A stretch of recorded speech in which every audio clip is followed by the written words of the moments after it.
Speeding. Speeding. Speeding. 5, 4, 3, 2, 1. The world is changing faster than ever.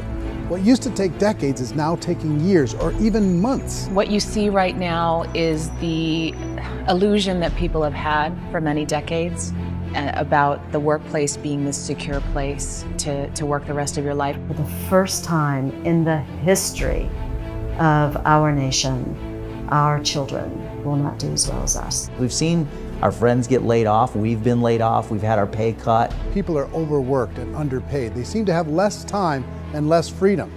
They live under constant pressure. This is going to be forced. And so even if your employer loves you, they may have to cut you. There's something wrong that on Monday morning, the heart attack rate increases by 35%. Technology is accelerating, job security is declining. It just doesn't seem like the old models of making a living are as reliable as they used to be. Every aspect of our lives, there's a better way out there, but we're still doing it the old way. We live in the greatest country on the planet, and there are a lot of people sitting around complaining and being cynical. Like everyone's whining about this old model, and I'm like, why don't you leave it? Look at all this over here. Look at all this opportunity. Since so much of our lives revolve around our work and the way we make our living, many people are thinking there just has to be a better way. The biggest challenge facing our world today is not making money, is what are we going to do with all the displaced, unemployed people? People are afraid that they're going to make the wrong decision. People are afraid of the unknown. People are afraid that maybe I don't have the skills. Hey, sports fans, industrial age is over. It's dead. It's dying. That's why going to school to get a job is an obsolete idea. A steady paycheck is an industrial age idea.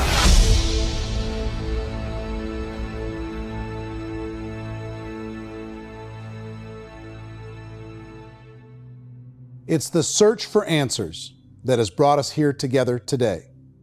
My name is Eric Worre, and for almost 30 years I've been an entrepreneur, struggling at times, but ultimately succeeding. As a best-selling author, speaker, and business owner, I've spent my entire career helping millions of people around the world to become entrepreneurs. And I believe strongly that there is, in fact, a better way when it comes to how we make a living. The career landscape has changed dramatically, and many are still working in a model that is completely out of date. What worked for previous generations isn't working as well for people today. In this film, we're going to explore 3 important questions. First, what's really going on in our working world today? Second, in this new economy, is it better to become an entrepreneur, or is it safer to work for someone else?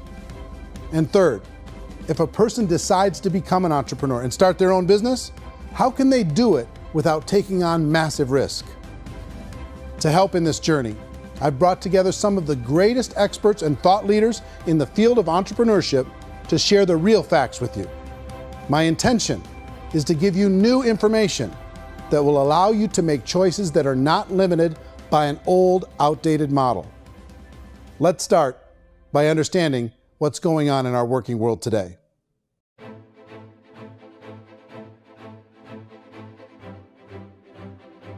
Let's look at unemployment. 30–40% of the people are honestly not working, but would be working. What our government does is if you haven't found a job in 6 months, we don't call you unemployed. We pretend you dropped out of the labor force. I've often said that unemployment, particularly structural unemployment, that's unemployment due to technological changes, is the first sign of economic growth. Think of it, 10 people live on an island. They go out every day and fish. One day, new technology shows up. A missionary brings them a net. Now, using the net, one pilots the boat, one throws the net. 2 fishermen can do all the work 10 used to. That's a 500% increase in productivity, 2 doing the work of 10, in one day. You don't have to learn a lot to learn how to throw a net instead of throw a fishing line. The island's got a big problem, 80% unemployment. But the island still has all the wealth of the fish because the 2 people produce as much fish as 10 did. Now, of course, looking back in history, these changes used to take thousands of years. And during that time, we went into farming and transportation. Some of us became doctors and some teachers and lawyers, and we developed all these new professions and new manufacturing jobs. Today, these changes are occurring literally in one day when a new technological advance occurs, and we don't have the social structures to deal with it or to retrain the unemployed people. So one of the things that I think is interesting as I travel across the country and really travel around the world is the way that we work and the way we get paid for work is changing pretty dramatically. On a global basis, everything is being turned upside down because of the rapidly advancing technologies. They are eliminating many jobs, and we have been left with many people not prepared for the jobs that exist. A lot of demand in public companies was to squeeze out all the fat and to get just as much margin as we possibly could, and fat equals humans. So this idea of job security in information age is so obsolete, but it's still taught inside our school system, and that's where the problem starts. There's no financial education in school system, and people are still trained to be employees who work for that paycheck. This is a chart on the middle class. What's happening in the middle class, those that went to school, their incomes have been coming down for years. And parents still say to their kids, go to school, get a job. Now what happens to all those middle class people who are dropping off the ends of the chart? Well, they become what's called working poor. And this is what happens to working poor. But they say poverty is ending. Well, poverty may be ending, but working poverty is going up. And this is food stamp usage. So food stamp usage in America is going through the roof right now because people cannot earn what they call a living wage. Most people have experienced financial pressures that I think are probably greater than they have been in the past. If you're not working for yourself, then it's going to be a pretty hard road for a lot of people. Today, if you're going to control your future, the 40-40 plan is gone where you can graduate from college and get a job and work for 40 hours a week for 40 years. That day is gone. So some of these charts actually tell you what's going on. And this is a really interesting one, you know. People are going back to school because if I go back to school, I'll get a nice job. But this is what's happening to, it's called Sallie Mae, which is the student loan guys. Student loan is going through the roof. It's now over $1 trillion, and student loan debt is worse than credit card debt. So when people stopped using credit card, the government got people into student loan debt. And the problem with student loan debt is you can never be forgiven. See, with credit card debt, you can declare bankruptcy and all's forgiven. But student loan debt, you can declare bankruptcy, you still owe it. It's the worst of all debt. But this is the next picture. Look at this chart here. This is what's happening to wages of college graduates. It's going down. So you go to college, you rack up all this debt, but you earn less money. Now, that's not that intelligent. Average person who's been working a lifetime in America today is ending their lifetime at 65 with about $41,000 in assets. They earned just enough to survive. I think in the United States we have something like 17 trillion in debt. That's just the federal government debt. We got another 2 in municipal and in other, let's call it almost 20 trillion government. We've got 40 trillion in private debt. That comes up to close to 60 trillion. When you then add something we never had before, what you were talking about, when we look at the unfunded portion of Social Security and primarily Medicare, Medicaid, that, at the most conservative estimates from outside firms, Kleiner Perkins, 67 trillion and growing. That's more than all our other debt. There's less conservative estimates that say it's 84 trillion or higher. I added up conservatively $127 trillion in total debt. Debt is a financial drug. When you take it to excess, it's like taking a drug. Yeah, it makes you feel better, it enhances your performance, but at a huge cost, eventually it kills you. And so that's what happens. We keep doing more and more debt, and you get less and less results, just like a drug, until the debt gets so high that it crushes the whole system. That's where we're at, 8.2 times GDP. You know who I feel sorry for? I feel sorry for the person who dreads going to work, who is sick to their stomach on Monday morning, who hates their alarm clock, who gets a little glimmer of hope on a Wednesday because it's hump day and says, thank God it's Friday. And they live for those 2 days a week where they get to be themselves and they don't have to be around people they don't like, and they don't have to play the political game in the office, and they don't have to live this half life. The person that works 50 weeks a year just to be able to have the 2 weeks for vacation. And you know what happens to most of them nowadays? They don't have a vacation. They have a staycation.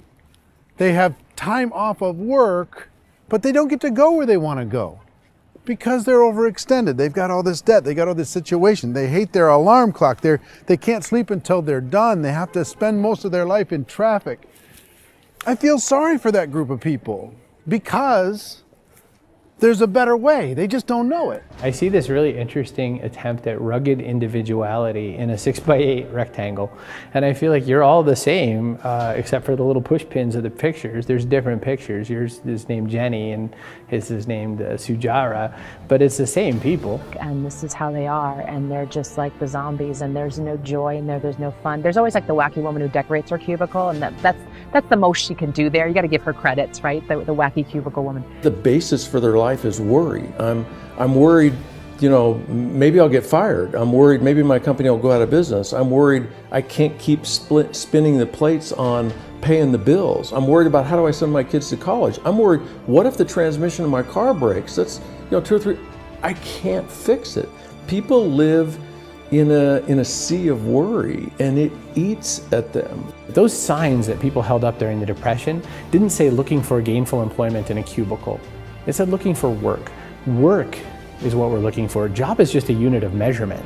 Work is what we're going after. It's time to look in the mirror and say, it's not the economy, it's my economy. It's my little world of where I am. I need to improve. I'm not going to wait for the economy to come back because frankly, the economy is doing great in this country. So I'm here on Wall Street, the financial center of the universe, the financial capital of the world. This is where most people's money goes to at least be held for a time, right?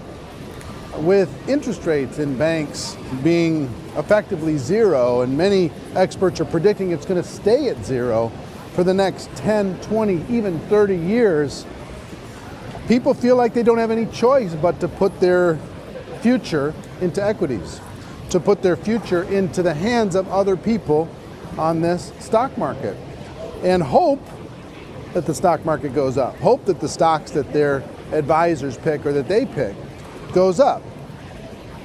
That's one way to go, I guess.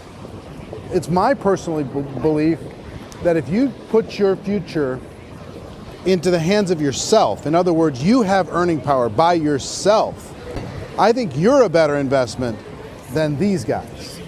I think you controlling your future is a better option than handing over your retirement to these guys. The average household income in the United States is approximately $50,000 a year, what they call the middle class. To reach the top 25% of income earners, you'd need to earn at least $90,000 a year. To reach the top 10% would be a household income of $140,000, the top 5%, $190,000, and to be in the top 1%, you'd need a combined household income of at least $380,000 a year. So here's the question. What do you think would give you the best chance to move up and get to the top 10%, the top 5%, the top 1% or beyond? In my opinion, and in the opinion of many, many experts, the answer is to become an entrepreneur, to become your own boss. I think you have to be a business owner. I can't, the only time I ever say to someone it'd be great to be an employee is when they've already told me they've surrendered. I only tell people who are wounded spiritually that they should be an employee. And it's that feeling that you get when you pick up the backpack off the little Cub Scout and say, "Don't worry, little guy, we'll get you back to the camp." You know, it is in no way a kindness when I tell someone they'd be a great employee. The other status symbol really increasingly is lifestyle. I mean, people can own their own business, maybe even work out of their house. That, I tell you, people admire that. Like, gosh, I wish I could do that. The spirit of the entrepreneur is to be a risk taker and to be resourceful and unstoppable and to have a vision of yourself beyond where you are and not willing to settle for life as it is. Think about the great entrepreneurs. They're visionary. They have heart. They're willing to do today what others won't so they can do tomorrow what others can't. Personally, I don't think of the new economy, the old economy. I create my own economy. The entrepreneur's in control. I decide what the economy is going to be like. In the world of entrepreneurship, there are no limits. You can make as much as you want, depending on how much you want to work and how smart you are and how great a team you put together. There's no more lifetime rewarding business than being an entrepreneur. Why in America, where anyone could be anything, would people want to give up their freedom and become effectively a modern-day slave, told shut up and be here every morning at 7:30, leave at 5:30, and do what I tell you? If people decide to become an entrepreneur and work for themselves, they have some traditional options, but they're riskier than you might think. Any kind of a retail business, retail build-outs, is extremely expensive. Even just these small little yogurt stores where they're putting little yogurt machines and you get all the different flavors, you're spending $200,000, $300,000, $400,000 to open a yogurt shop. I would love to buy a Dunkin' Donuts, but it's $500,000 or so to start. I don't quite have that just in case money. Risk you can lose it all, and most guys do 2 or 3 times, and even big guys like Branson, because I'm such a fan of his, half his companies don't work. If you make $1 million, your problems are going to go. If you make $1 billion, your problem's really going to go. Just the opposite. You and I know when you're making $1 million, you get $1 million responsibilities. You make $1 billion, you got 1,000 times $1 million responsibilities. And most people say, I'd love to be my own boss. 70% of Americans would love to be their own boss, according to recent polls. But they don't know how to get there. Because what are you going to do? One, you could buy an existing business. If somebody's selling an existing business, you have to ask why. Usually because it's probably hard. It's probably not making as much money as they hope. 2, they could buy a franchise.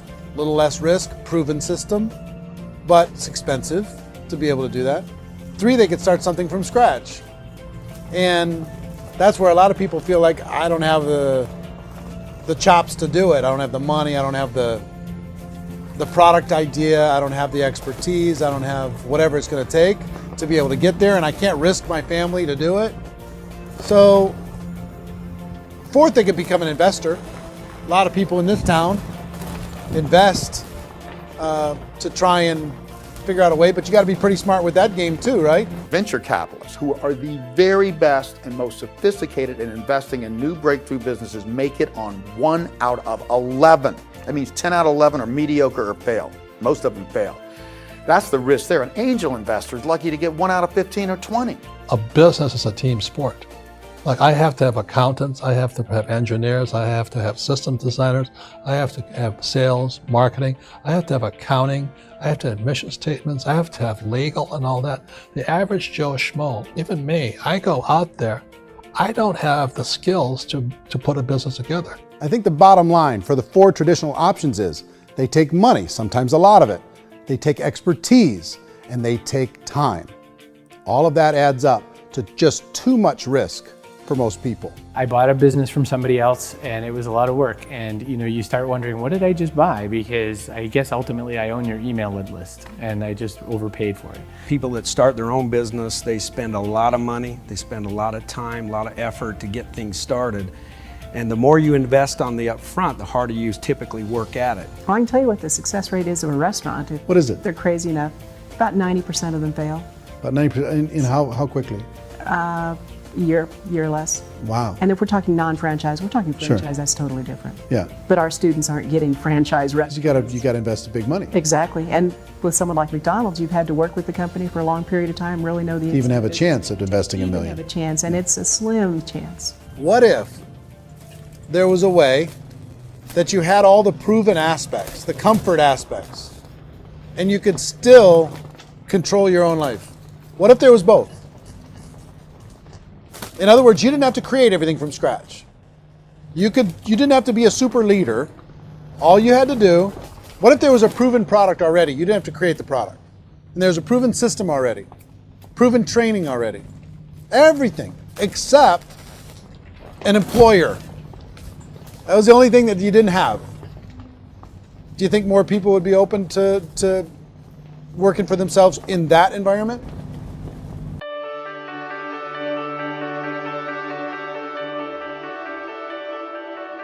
In our search for a better way to make a living, we've come to the conclusion that becoming an entrepreneur is actually safer than being an employee. And through our look at the entrepreneurial options, one particular path kept coming up from expert after expert. And I think most people will find it surprising because it's certainly a non-traditional business model.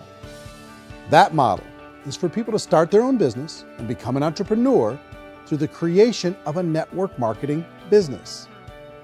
Some people call it direct selling because the product is being sold directly from the manufacturer to the end consumer, cutting out the middlemen. Other people call it multi-level marketing, or MLM, because there are multiple levels of commissions paid. The most common term today is network marketing, because network marketing best describes using a large group of independent distributors, independent entrepreneurs, to move a product or service more efficiently. So my friend here, Donald Trump, and I, we always write about the network marketing industry. And the reason we support the network marketing industry is because it really is a business school for entrepreneurs. Because most people come out of school looking for a paycheck. Oh, that's terrible. I would go into network marketing like that. I think if it didn't exist, we should invent it. It is that good. I think direct selling is a great way to do business today. It's very easy to get into that industry, and you can be self-employed, be in effect an entrepreneur. When we see multi-billionaires adding network marketing companies to their portfolio of companies, that would be a clue. When we see people who are very famous authors and very famous business people endorsing the industry, that would be a clue. These network marketing companies aren't $50 million companies, they're billions and billions of dollars. They lead the stock market, they're major companies. When we're going to get it? You know, and you're going to school to work for a paycheck, but if you want to be rich, be an entrepreneur, and network marketing gives you the spirit to be an entrepreneur. A traditional company will spend up to 50% of their total revenue on marketing. Network marketing companies use a different approach. Instead of having all that extensive marketing expense, they utilize a network of independent distributors to do the marketing for them. Now, why do they do this? First, because word-of-mouth advertising is so much more effective today than traditional media advertising. Second, some products need to be explained or demonstrated, and an independent salesperson can do that more effectively than an ad campaign. Third, it's completely efficient. The company only pays for the marketing of their product if a sale happens and not before. Imagine if Amazon allowed you to become an independent distributor and paid out 40% of its revenue to that distributor group. All you had to do as a distributor was recommend a product, and if a person bought it on Amazon, Amazon would take care of all the logistics, and you'd get paid for bringing the customer. Now imagine you got paid for every purchase that customer made for the rest of their lives. Well, Amazon doesn't offer this option, but network marketing companies do. 85% of all buying decisions in our society are made as a result of word of mouth or reputation. We're recommending things to each other all the time. You know, who's your dentist? Who's your doctor? Who's your lawyer? What detergent, are you using? What legal system are you using? What product are you using? We're talking to each other about the things that we love anyway. When you go into a big box retailer, you're lucky if the clerk looks you in the eye, much less gives you any detailed or accurate information about what you're purchasing. So of course, this personal information, this education coming from a friend, a neighbor, a relative, or even a stranger, but one who has experience with the product is extraordinarily valuable. As a matter of fact, network marketing can educate consumers probably better than any other form of marketing. It certainly can do better than advertising, because advertising usually has a certain hype to it, and you can only get limited information. So, network marketing trumps advertising. If you were a typical sales company and you wanted to sell $1 million a month worth of product, you might go find 100 superstar salespeople. The quota would be $10,000 a month. So network marketing as a distribution system just flips the numbers. So we use 10,000 happy, raving fans of a particular product, and we don't concern ourselves so much with how much product each one of them individually sells. If they sell just $100 or $200 a month, and there's 10,000 of them, you're selling $1 million to $2 million a month worth of product. And that's the best way I can explain how network marketing works. This is the marketing arm of the company. There's not money being wasted on bricks and mortar. There's not money being wasted on inventory that's sitting stagnant somewhere. There's not of employees standing around that don't have customers. These are people that are going to connect with customers. These companies allow people to become independent distributors for extremely low cost and with no minimum time or sales quota. Essentially, they own their own business and can provide as much or as little sales as they choose.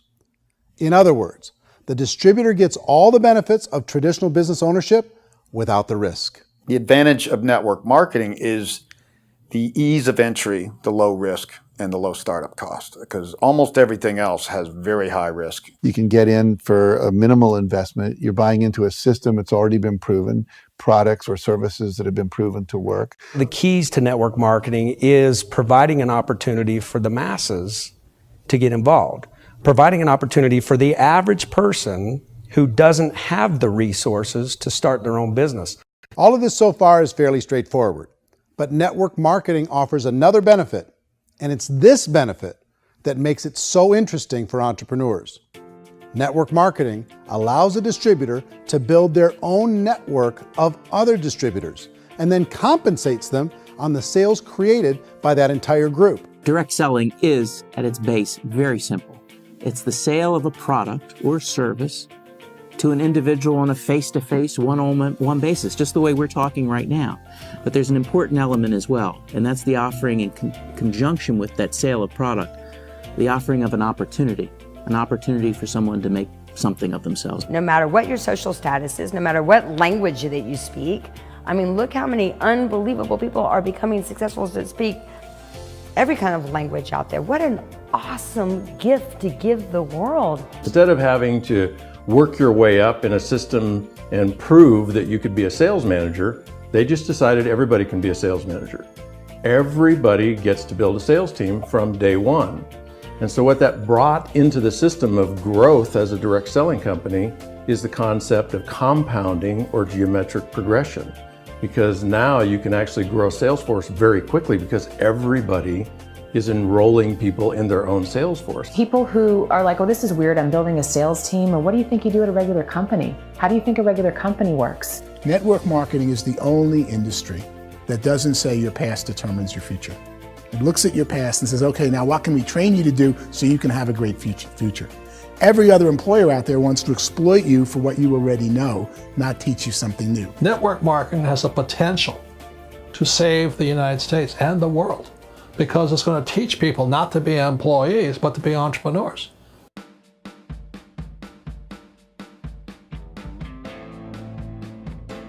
According to the Direct Selling Association, if you add up all the network marketing companies around the world, they combine to do over $178 billion a year in retail sales. To give you an idea of how big that really is, the NFL, the National Football League, does approximately $9 billion a year. The music industry does a little more than $16 billion a year, and the movie industry does about $80 billion a year. Using a conservative average, network marketing companies pay their distributors about 40% of that $178 billion in the form of commissions, which adds up to more than $71 billion a year. That's almost $6 billion a month. It's almost $200 million in commissions every single day. So it's certainly working, and people are making serious money in network marketing. With the growth of the direct selling industry over the last 10, 15, 20 years, we've seen a broader understanding of the channel. We have seen more and more people getting involved in the business, so our penetration in the marketplace has increased, and thus the understanding in the marketplace of who we are has increased. And we've seen non-direct selling companies look at the direct selling model and say, something's going on there. People are making money, companies are being profitable, individuals are being motivated, product is being delivered to market. Maybe we should explore this. Some people think only the people at the top make money. Well, let's take a look at that as well. In the network marketing profession, there are roughly 500 people in the world who earn over $1 million a year. If you round that number up to $2 million a year, that adds up to about $1 billion a year. That takes the $71 billion paid out each year down to $70 billion. So where does the rest of the money go? The vast majority goes to part-time people making anywhere from a few $100s a month to many thousands of dollars a month. It goes to people who choose to make it a full-time career move and earning even more than that. Every day, people are using the money they earn through network marketing to pay off debt, have more fun, and improve the quality of their lives. Everyone I know in network marketing has been doing that since the 50s.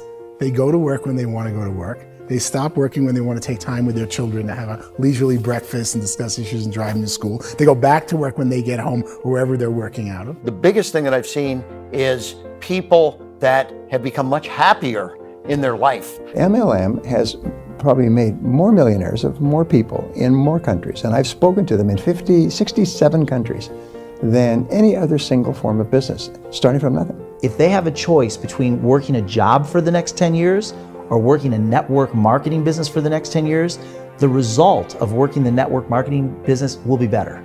A lot of people within the industry go on and make this a career and do extremely well at it. Network marketing has been nothing but good for everyone I know that's been involved with it because they did it seriously and they played full out and they've been very successful. It's been a constant barrage of success stories and people showing off stuff that they got as a result of it. How many people are involved?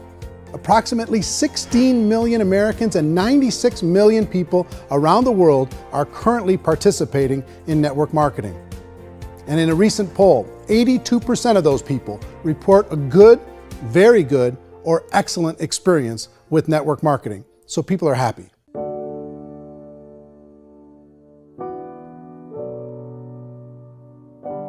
So I've taken a look at the network marketing profession and really tried to understand why so many people are confused as to the validity of this as a business. One is this pyramid shape. People get really messed up with this pyramid. Oh, it's one of those pyramid things. So I just think there are a lot of haters out there who really don't understand the industry and say, oh, it's a get-rich-quick scheme. It's a pyramid. Well, corporate America is a pyramid scheme. You know what I mean? It goes like this. You have thousands of MBAs, let's say working for Ford or General Motors or Coca-Cola. If all these MBAs, they're all trying to get to here, that's a pyramid. Only one guy's going to make it. Every 10 years, one's going to make it. Whereas you look at network marketing, it's like this. So you're here, and your job is to develop other CEOs coming up behind you. So it's an inverse pyramid. In network marketing, it's a very simple concept. If you sell product, you get paid. It is paid based on production. There is no first mover's advantage. There is no investment component where the more somebody spends, the more they're entitled to make. So the two are polar opposites of each other. It doesn't matter what shape the company is or the compensation plan is shaped, whether it's a circle or a pyramid or a triangle or a trapezoid, it doesn't matter. If compensation is coming primarily from recruitment, then you got a problem. On the other hand, if an operation is basing their compensation to participants on the basis of sales, even when those sales are generated by people you've recruited, well, then you're a perfectly legitimate enterprise. That's the legal test, it's the practical test. Another issue that's been true in the past that is no longer true now is people used to be in network marketing loaded up with products that they couldn't sell and they ended up a loser. They ended up with a bunch of product in their garage, they ended up with a bunch of products sitting in their kitchen shelves or whatever, and they thought they could sell it and then they weren't willing to or able to sell it and they ended up with a bunch of stuff and they were bitter about it. There was this thing called front loading where you had to buy if you bought $25,000 worth of product, you got better commissions and all this. Today, it's almost all done by computer. It's direct mail comes from a warehouse somewhere else. You don't have to have all this inventory. You don't have to stock up. It's a paperless world now. Most of it's done online. You have a back office. It really works. And the technology has changed everything.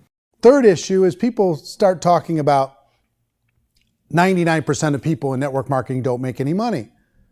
Well, we've talked about that over the course of this journey together. Almost $200 million a day is being paid out to network marketing distributors around the world. The naysayers, the people who say that it doesn't work, are usually the ones who just don't know how to make it work for themselves. And so they're giving you an opinion, and I tell people, don't confuse people's opinions with expertise, because opinions are free. And don't confuse sincerity with the truth, because people could be sincerely wrong. But here's the reality inside of network marketing. The vast majority of people that get involved in network marketing just become customers and they get involved to be able to purchase product at a lower price.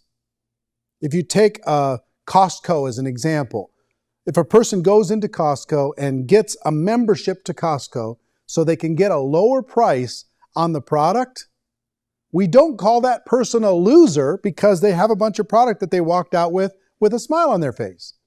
Yet when some people want to take a look at network marketing, they say, well, those people, they're just using the product and they aren't earning an income, so they must be a loser. They're not a loser, they're a happy customer. That's the vast majority of people that are involved in network marketing. Now, a smaller percentage of those people decide to go build a business. They earn $300 a month, $500 a month, $1,000, $2,000. That's the bulk of earnings in network marketing. And then there's the few that really decide to take it serious, really decide to build a large network, really work to make that network very, very productive. And those people make huge amounts of money and there's no cap. What I do as an outside economist, just somebody looking at this industry like any other industry I speak and say, look, what's the realities of this? 1% do incredibly well. 10% generate some additional income at pretty low risk and effort. That's not, and 90% of people roughly end up customers. One thing that I think is real when it comes to people's perceptions about network marketing is people put this, and distributors, I think, involved in network marketing have some responsibility for this.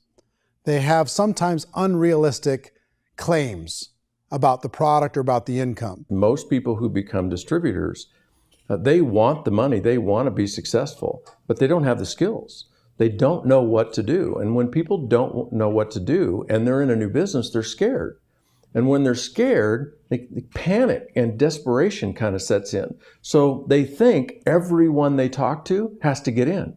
So if I talk to you and you say, well, no, I don't have time to do that, they're like, no, I need you. You have to do this or I won't be successful. So I start clawing on you. I start that desperation. So then I start making claims about the product, which are not appropriate, probably not even true. Or I start saying, oh, let me show you how you can make all this money and you don't have to do anything, Eric. And so you just totally misrepresent the opportunity, and you're clingy with people because you think you need everybody to be successful, and you don't. You know, one of the messages that I try to deliver most forcefully to companies as well as salespeople in direct selling is that you don't have to overpromise. The reality is in network marketing, there's a lot of hard work involved.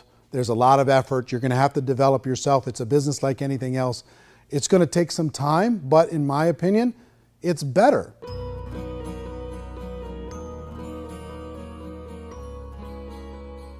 It's light years better for people starting today than it was even 5 years ago. I think it's more widely accepted now, and people understand it is a business. It is being an entrepreneur. It is being a business owner. Our belief system is based upon our evaluation of something. And frequently, if we reevaluate a situation, our belief about that situation will change. The industry has changed and it's grown up. It's totally transformed. You've got young people today that have grown up with social media, and they understand networks. They understand how people are connected through technology, and they understand how money flows through those networks. So when they see network marketing, they don't see it the way their parents saw it. And we've all learned, the larger industry that you represent, has all learned from those mistakes and flaws and errors that have happened early on. Early algorithms didn't work the right way. That's all fixed. It's like when they design a computer program, they design the program, then they run it, and then they go back through and they debug it. The MLM industry has been debugged. This is the day of being virtual, being able to run a business from your mobile phone. I mean, it's incredible. Companies are getting smarter. They're implementing more consumer protections. They're implementing more compliance training. They're doing more with respect to product research. If you do get involved and you make purchases of inventory, even on a voluntary basis, if you decide that this business is not for you, you can leave and have that inventory repurchased by the company. There's no other business that offers that kind of protection on a voluntary, self-regulatory basis.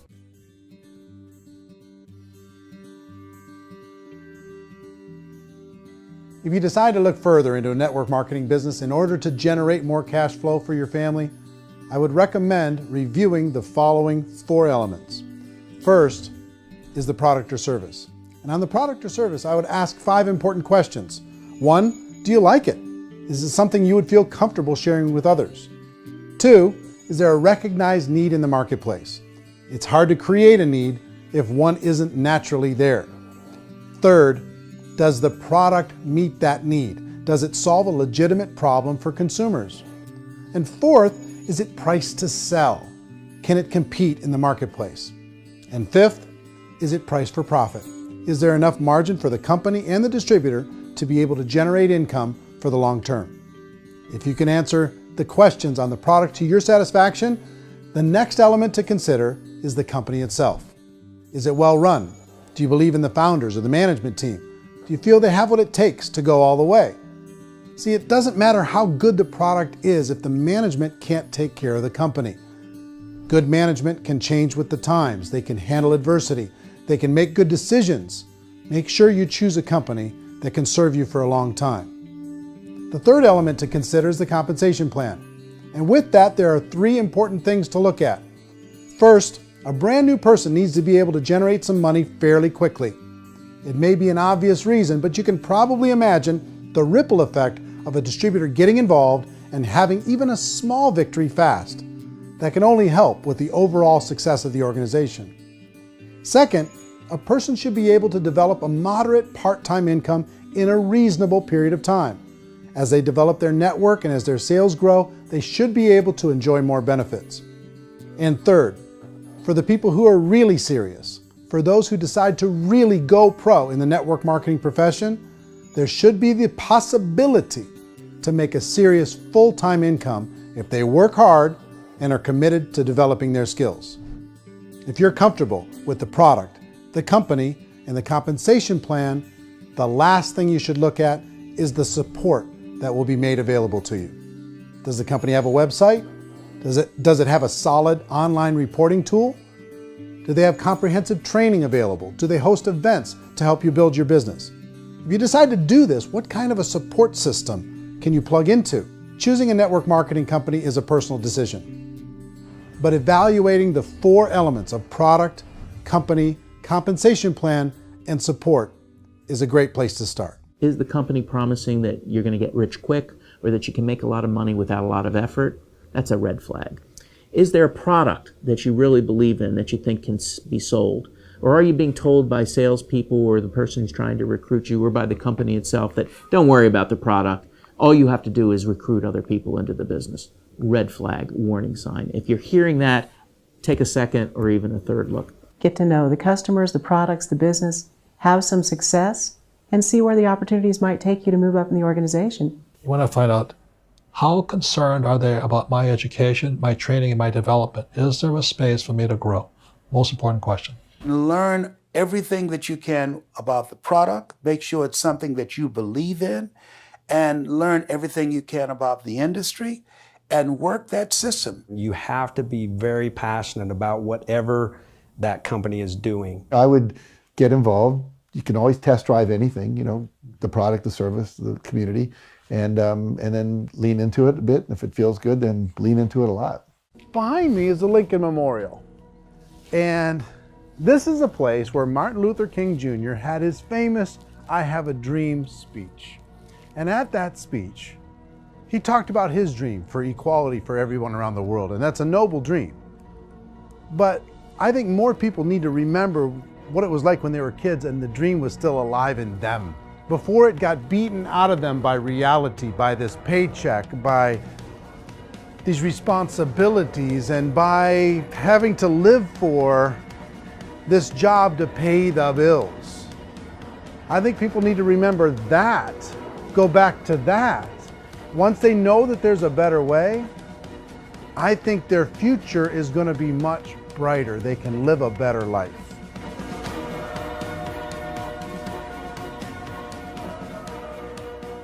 So if you're considering getting involved in a network marketing company, let me offer you just a few pieces of advice.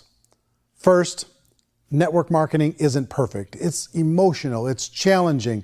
Like any entrepreneurial venture, it can have its up days and its down days. But if you have an entrepreneurial bone in your body, it's just better. Second, if you're gonna do it, decide to be professional. Decide to go pro. It's better to do that than just be this amateur sticking your toe in the water. Third, as any professional, you're gonna have to learn some new skills. And I promise you, inside of the network marketing profession, they're not too difficult to learn. Fourth, like anything worthwhile, it's gonna take some time. Don't expect that you're gonna get to the finish line right out of the gate. And fifth, it's worth it. It's worth it to be able to take charge of your life again. It's worth it to be able to control your own financial situation. It's worth it for the people you're going to be able to spend time with. It's worth it for the things you're going to be able to see and the experiences you're going to be able to experience. It's worth it for the causes you're going to be able to contribute to, the lives you're going to be able to touch, the customers you're going to be able to help, the friendships you're going to be able to develop. I promise you, it's worth it. Remember, most people are searching for answers just like you are. But I do have to tell you the catch to network marketing. If there is a catch, if you want to understand this from an emotional point of view, people say, well, it sounds too good to be true. It's not, it's hard work. But here's the catch. Most people still don't understand it. So you're going to have to endure the loss of social esteem from ignorant people. The uneducated will think less of you. Now, if you can handle that, you're on your way. If that's going to destroy you, you know what? Entrepreneurship in general probably isn't in your future. If you can face that catch, you can become unstoppable. I want everyone to really contemplate this if they're not in network marketing. You're in a job, you probably have a mortgage, you have rent, you have debt, whatever's going on. You're in a prison. You work just hard enough to keep them from firing you, and they pay you just enough to keep you from quitting. Come on! I've been there, done that, and bought that t-shirt. In network marketing, if you run into failure, it's really just a homework lesson for yourself. There's no one to blame. You really have no excuse not to be successful. You just don't. People don't want to hear that, but there's so much available to you. If you want to be a good network marketer, be a student to the people above you, be a fellow traveler to the people on the same level, and be a teacher to those below, and know when it's appropriate to do which. People who are not afraid of asking people to buy things, or not afraid of persuading people with a chance they may say no, these people own the future. Nothing happens until something moves. So you got to go move, you got to go do something, or nothing's going to change in your life. In the beginning, you're going to do a lot of things that you don't get paid for. But as you go down the road, you get paid for a lot of things that you don't do. And your job is rehabilitate the spirit, the entrepreneur spirit in all of us. Get it back. Either give it a strong yes or a strong no, but no wishy-washy, dilly-dally stuff in the middle. There's dreams and there are nightmares, but I believe that the biggest nightmare of all is when you don't pursue your dream. You're going to see some monumental growth in this profession. It's an exciting, exciting time to be involved with the network marketing profession. The next 10 years, I see just exponential growth. When that tipping point comes, it's not a matter of asking somebody, have you ever heard about network marketing? You're really asking them, which company are you building your wealth in? We are here to fix the world, to improve relationships with other people, to improve other lives. And the real reward comes as an entrepreneur in any level from teaching somebody something and watching them soar. There is no greater reward.